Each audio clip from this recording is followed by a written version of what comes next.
আসসালামু আলাইকুম ভিউয়ার্স, আবারও চলে এসেছি নতুন কোনো রেসিপি নিয়ে। কলা আর দুধ দিয়ে ভীষণই হেলদি এবং টেস্টি একটি ডেজার্ট রেসিপি তোমাদের সঙ্গে শেয়ার করব। এটা যেটা দেখতে যেমন সুন্দর আর লোভনীয় লাগছে, খেতেও হয় অনেক বেশি মজার। চলো তাহলে রেসিপিটা কীভাবে বানিয়ে নিলাম ঝটপট দেখে নিই, আশা করছি ভালো লাগবে। তো ভিডিওর শুরুতেই বন্ধুদের কাছে ছোট্ট একটা রিকোয়েস্ট, একটা লাইক দিয়ে কন্টিনিউ ভিডিওটা দেখার চেষ্টা করবে।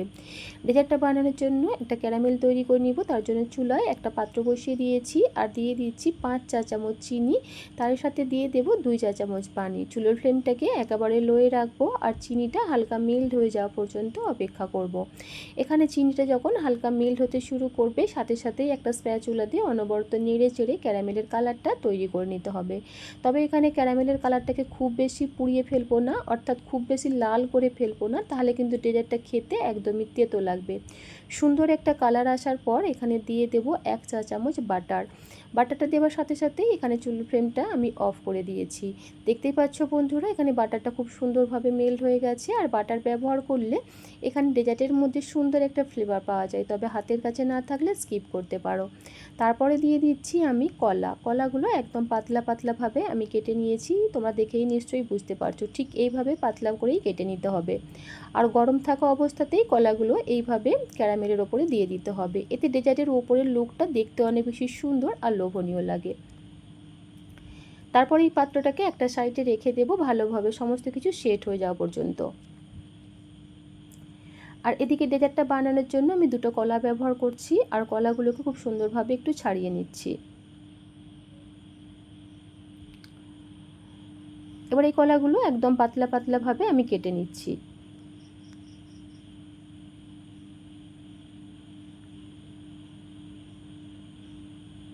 দেখতেই পাচ্ছ এখানে কলাগুলো খুব সুন্দরভাবে আমি কেটে নিয়েছি। তারপর একটা মিক্সি জারের মধ্যে এগুলো ঢেলে নিচ্ছি।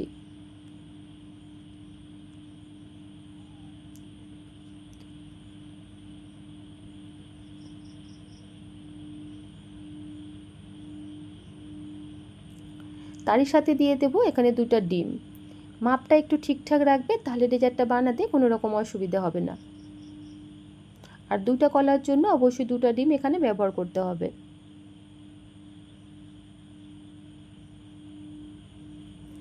আর মিষ্টির জন্য দিয়ে দিলাম স্বাদ মতো চিনি। মিষ্টির পরিমাণটা তোমরা তোমাদের পছন্দ মতো বাড়িয়ে কমিয়ে ব্যবহার করতে পারো।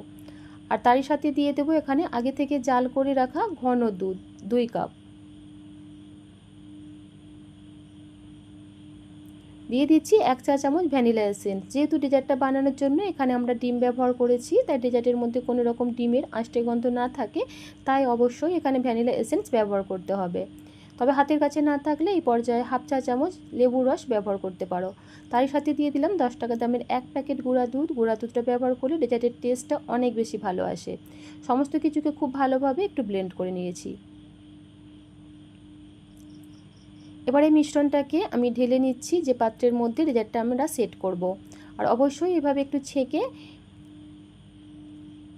নেবার চেষ্টা করবে।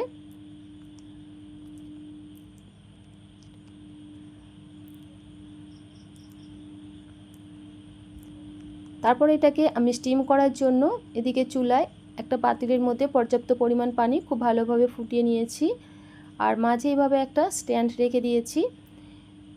তারপর খুবই সাবধানে এই পাত্রটাকে বসিয়ে দিয়েছি আর ঢাকা দিয়ে আমি 30 মিনিটের মতো এটাকে স্টিম করে নিব। চুলার ফ্লেমটাকে মিডিয়াম টু হাইয়ের মাঝে রেখে স্টিম করে নিতে হবে। তো এদিকে প্রায় আমি 30 মিনিট পর ফিরে আসলাম। আর নামানোর আগে অবশ্যই একবার চেক করে নেবে যে ডেজার্টটা ভালোভাবে সেট হয়েছে কিনা। দেখতেই পাচ্ছ একটা টুথপিক দিয়ে একটু চেক করে নিচ্ছি। আর সেন্টারে অবশ্যই এইভাবে একটু চেক করে নেবে যে কোনোভাবে কাঁচা আছে কিনা। আর উপরের অংশটাও কিন্তু খুব সুন্দরভাবে ড্রাই হয়ে গেছে, হাতের মধ্যে লেগে যাচ্ছে না। এবার চুলার ফ্লেমটাকে অফ করে এই ডেজার্টটাকে নামিয়ে নিচ্ছি আর এটাকে ফ্রিজে রেখে ভালোভাবে ঠান্ডা হওয়ার পর আমি মোল্ড আউট করছি।